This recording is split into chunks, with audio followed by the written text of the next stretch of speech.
Sounds coming through. Wait, flip it over. I want to look at my hair. I mean, you're not in focus, but you'll be in focus back there. Oh, that's good. You look great. To a good shoot.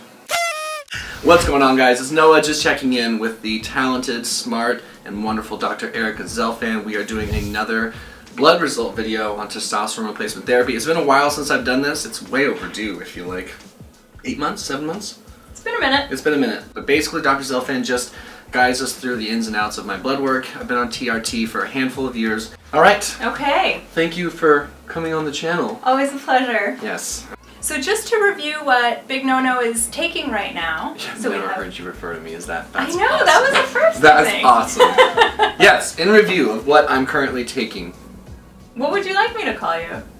Mr. Big No-No. Mr. Big No-No is currently taking, for his testosterone replacement, we're doing testosterone cypionate, Yeah. the 200 milligram per mil potency. Right, gotcha, yeah. You're doing 0.6 mils once a week. Which ends up being 120 milligrams, yes, once a week. Great. Then as far as thyroid, we're doing thyroid replacement with levothyroxine. And that's to treat Hypothyroidism. which means? Hypo is low. Low. So the thyroid isn't quite working as optimally as we'd like it to. Gotcha, and the T4 converts to T3. That's right. Cool. So we've got you on a synthetic T4. Okay. And we'll see in a minute if your body's converting that to T3. Hint, it is. But current dose that we're doing of levothyroxine, the synthetic T4, is we're doing a 50 microgram pill a day and then half of a 25 microgram pill a day. Okay. So your total daily dose is 62 and a half micrograms of levothyroxine. So, should we see what your blood has to say about the matter? Yes, let's see what my blood has to say about the matter. Now, for context, people on TRT should be having, which is testosterone replacement therapy. How often should blood work ideally be taken? It really depends on if we found the sweet spot yet. Gotcha. So while we're fine-tuning and adjusting, every couple of months we're checking our work to make sure we're at a good place. Once we're at a good place, depending on the patient, depending on the doctor, every 6 months to every 12 months. Just to make sure everything is still looking okay. Yep. When you say the sweet spot, specifically what do you mean in relation to someone on testosterone? Yeah. So by that I mean we want to look at the lab results. We want to make sure that yes, the testosterone levels are in the optimal range, but we also look at the whole picture of what the other hormones are doing around that testosterone. Repeat that in just 2 seconds. Yeah. Full disclosure, I'm horribly hungover today. I can tell. And I shouldn't have been. I feel so stupid about it. When we talk about the sweet spot in testosterone, we're talking about a couple different things. One is we're talking about the labs. The other thing is we're talking about the patient. So first I'll comment on the patient. I'm much more interested in how you, the patient, are doing than what the numbers on the piece of paper have to say. Sure. I want to make sure that you feel like you're having your, proper energy, proper libido, good brain function, so on and so forth, without getting too much into the He-Man department, without getting a whole lot of acne, without getting rages, without having insomnia. Potentially negative side effects of being over-medicated on testosterone. Exactly. Awesome. Yeah. Yeah, great. And That's then awesome. the other piece is the lab work. We want to make sure that the blood is showing that the hormone levels are where they should be, that the other hormones that are informed by testosterone are also in balance.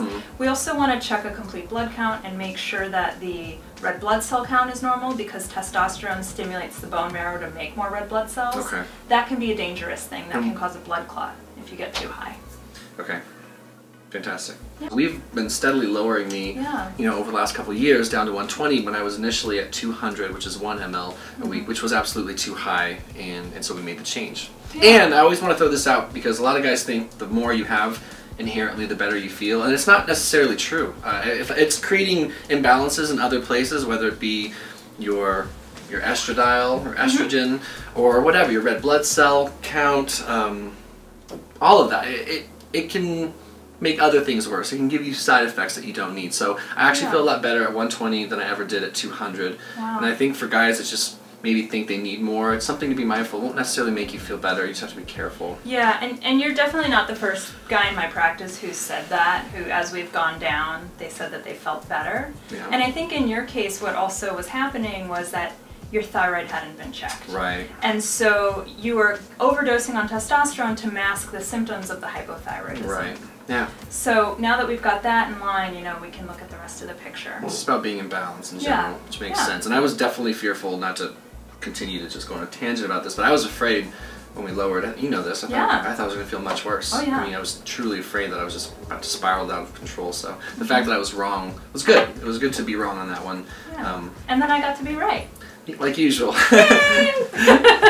Okay, shall we? Yes, sure. So diving in, we'll do the Boston Heart Labs first, just because that's what's up on the screen. So the first thing that comes up here is your cholesterol panel.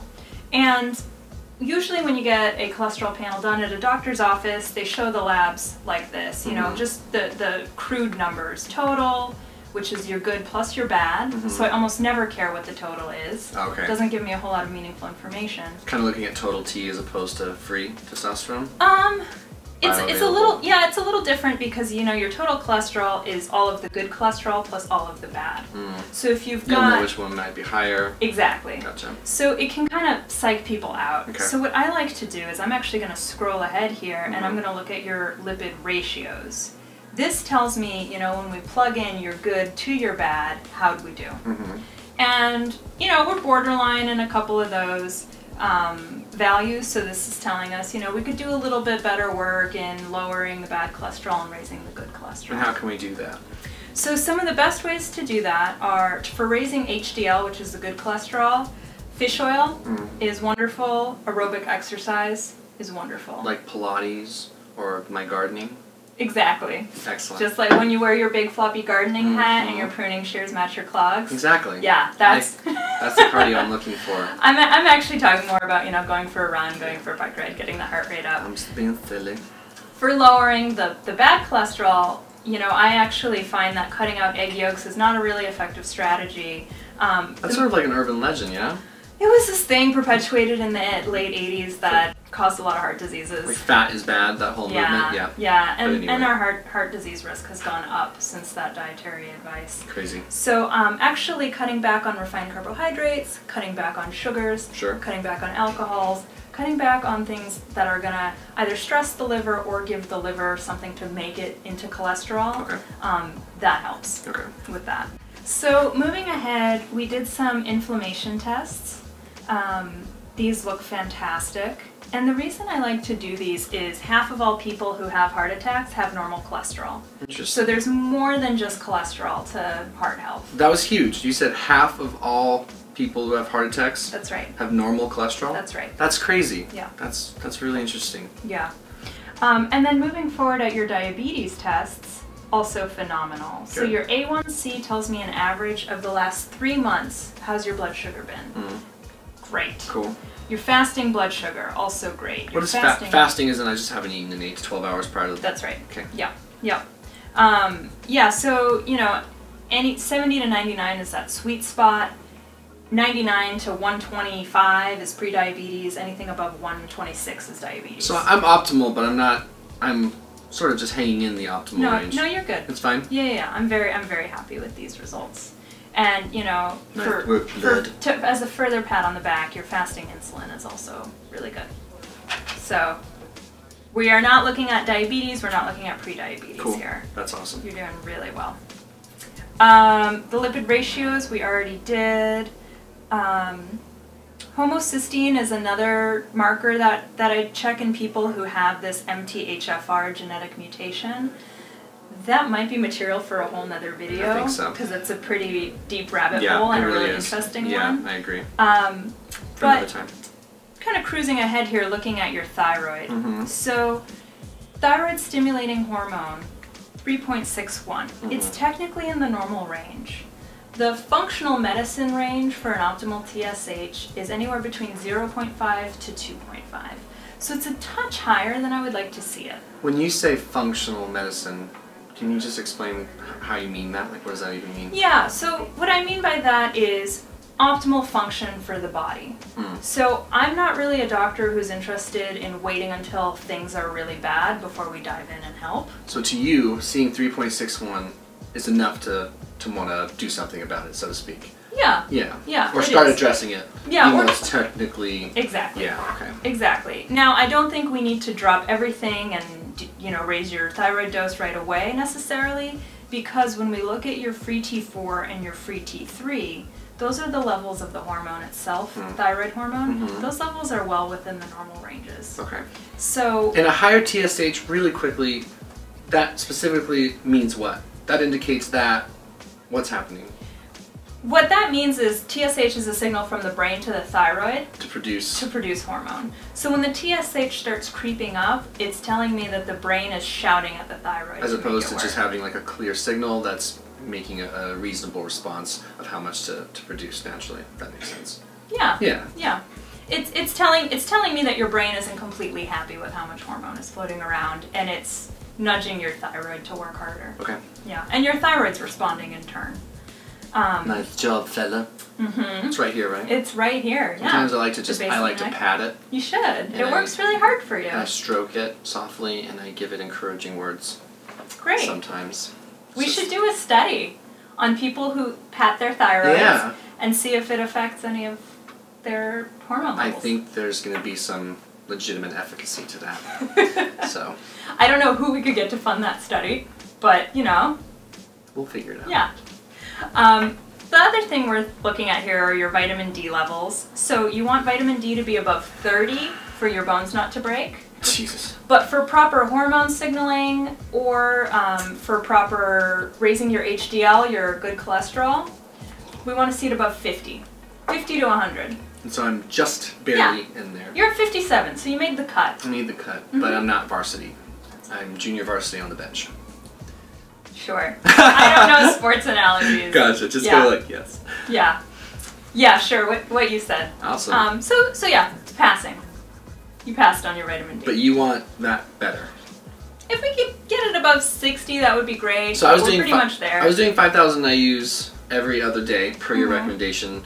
And did we decide that we can go ahead and do 5,000 a day for a stretch? We can do it for a short while. Yeah, like at least like 3 weeks, 4 weeks, something like that? Until we repeat your labs. Gotcha. And we're going to repeat your labs in 2 months? 2 months because, well, we're getting ahead of the video here, but you'll learn why in a minute. Boom. Yeah. Boom. So looking at the hormones. Yeah, please stay focused. Hormones! Yeah, this is the hormone. Ding, ding, ding, ding. Wake up, wake up. And or welcome to this section of the video. We are now going over my hormones. You should watch the whole thing. It's a riot. It's a real It's pretty darn good. It's pretty great. She's pretty smart. I'm just pretty. Fuck. What am I doing? I have nothing else to add. You're being charismatic. Yeah, there you go. There you go. Okay, let's do it. So, looking at your male sex hormones, we're going to look at your total testosterone, which is 506.6. Now, sometimes guys in my practice who are low T fellas, I inherit them from those men's health clinics that like to overdose patients and really mess them up. Right. And then they come in and they're like, 506, that's much too low. And it's like, no, that's actually it's like, fine. it's fine. Yeah, it's not a big deal. That's like, you know, now you're like an average person. Exactly. Yeah. I have a lot of guys who reach out to me and they say that their levels, they went and got blood drawn and it's like 400 or 550 and they're certain that that's too low and they feel terrible, and it's not necessarily true. I've also heard of guys having a really high number and feeling miserable. And like we say, like, this is just a piece of a very complicated puzzle. And again, Noah, this is where, you know, when we talk about sweet spot, it's not just lab results, it's also how you're feeling. Right. So if this is where we were at and you felt like you were scraping the bottom of the barrel, you know, that's a different conversation. I understand. But it sounds like you're actually, hormonally speaking, feeling really well. Yes, I am.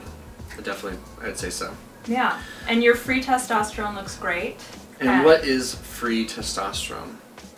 You know, as compared to total? Yeah. So think of it as, you know, like a grenade that has the pin attached to it, right? So we want to make sure that we've got a good supply of grenades, and that your body, as it needs to blow stuff up, is pulling the pin out of those grenades appropriately. Gotcha. So if you have a high total and a low free, I mean, yeah, you have a lot of grenades, but there's a lot of duds in there. It doesn't necessarily mean that they're doing their job. Right. And more commonly what we see is in guys that are overdosed, for example, they have a high total and a high free. Right. And it's like you've got grenades going off all over the place when they don't need to be going off. And that's, you know, going to get you in trouble down the line. Sure.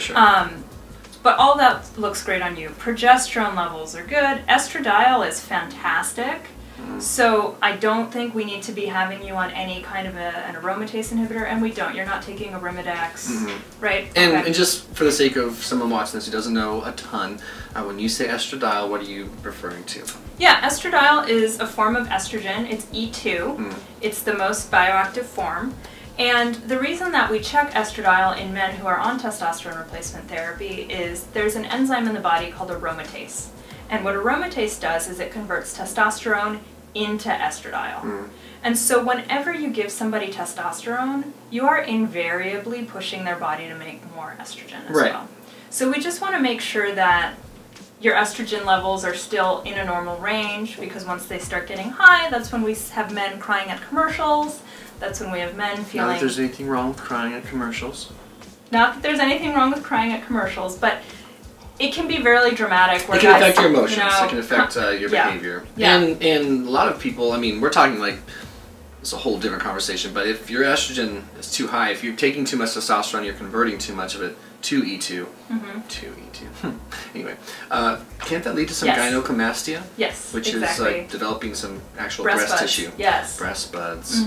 And so once those breast buds actually form, it's very hard to treat, usually require surgery. Once they're like fully formed, as opposed to just being sensitive. Right. So, you know, men in my practice who are on testosterone, if they start feeling kind of sensitivity or tingling in their nipples, or they feel like their nipples are a little thicker or more rubbery. If they're doing a lot of this, if it feels like that without you touching them, you know, like just in my shirt. Then we got to check estrogen levels, and or we got to consider starting an aromatase inhibitor such as Arimidex. And that was one of the flags for you to have me lower my dose. I mean, I'm pretty sure my number was like going to start creeping into being on the high end of the range, where you're just like, something has to change, and it made sense to lower the testosterone. I also want to throw this out there. This is my score on my trough day. So this is not my, these aren't my numbers the day after I pin. So I take 120 once a week. These are the numbers on day 7, right when I'm about to take my next dose. So we wanted to see when I'm most likely at my lowest, where are things. So this is at your worst. This is at my worst. And this is pretty good. Exactly. Yeah. Exactly. So it'll would you like me to pull up your last set of labs to compare? Yeah. Okay. Is there anything else to talk about on this real quick?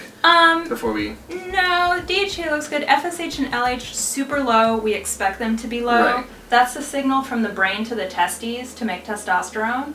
And your brain is looking at the amount of testosterone floating around in your blood, which you're getting from your shot. And your brain's like, oh, I don't have to do any work here. We good. So. Which is also why my testicles are significantly smaller than prior to TRT. Yes, and this is also why guys on TRT tend to have lower sperm counts. We'll talk about that more. We'll talk about it in a moment. So we're going to look at some older ones, you said. Yep. And then the last thing, your PSA, your prostate antigen. Looks good. Okay. So No. What? Just glance over PSA. All right, let's stare at it for a minute. What would you like to talk about with your PSA?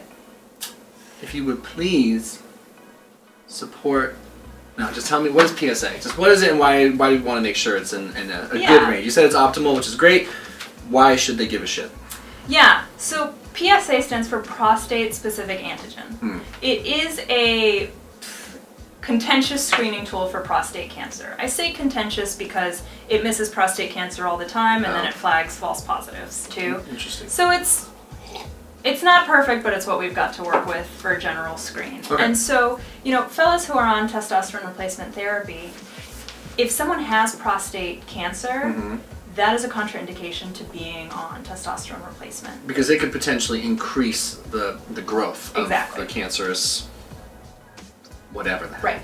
Yes. It can make the cancer worse. So that's something I like to check just, you know, once a year, just to keep an eye on it. So my prostate's okay. Your prostate as far as seems to be okay as far as your blood levels. Even though it's contentious. Right. Okay. Okay. Is that enough on PSA? That's enough. Okay. I'm gonna hit boom and then start it again. Okay. Let's pull up your last set of lab records. Okay, so just to compare, these are lab results from April when you were doing 140. It's like a year ago. Yeah, almost a year ago. Almost about a year ago. Yeah. So I was was taking 140 milligrams as compared to 120 now. And as you guys can see on my trough day, 891.3, I'm over the top of this particular range, and my free testosterone is significantly over. And you also mentioned something which I'm okay talking about.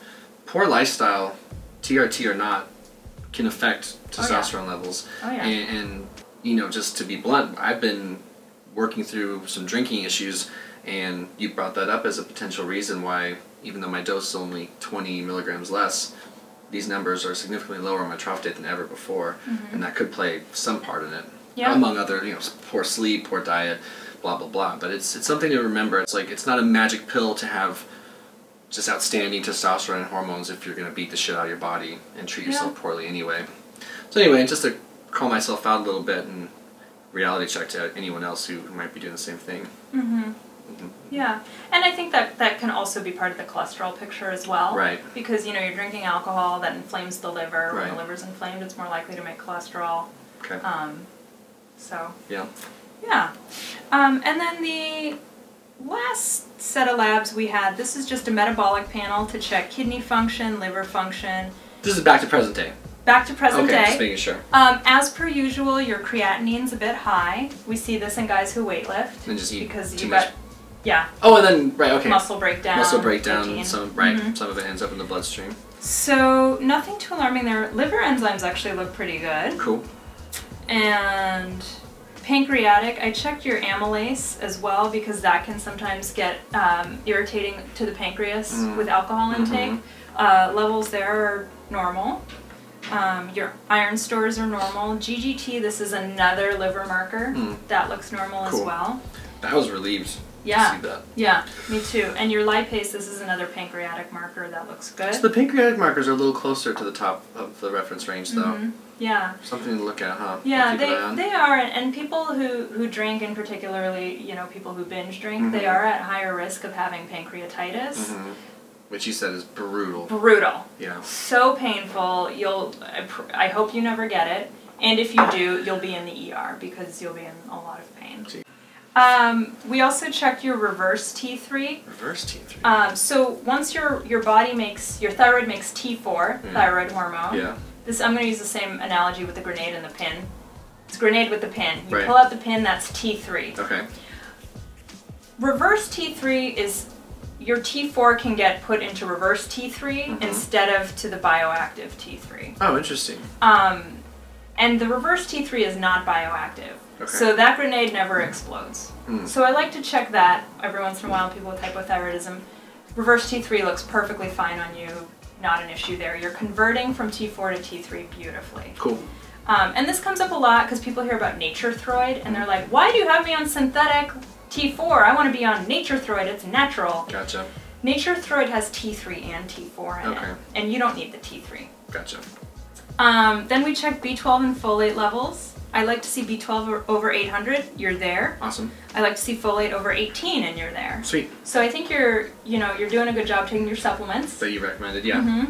And then the last thing, I think it's the last thing, is your CBC, your complete blood count. And the main reason we do this, guys on testosterone, as I said earlier, Can have elevated red blood cell. you got it. Right. And we're just on that, we're walking that line. Yeah. We're right on the line there. So this isn't high enough to the point of, I don't think I need to have you go donate blood on a regular basis to manage this. Gotcha. But we will keep an eye on it. Okay. All right? Yep. Good. So, wow, that was a lot. That was a lot. Did you guys digest that?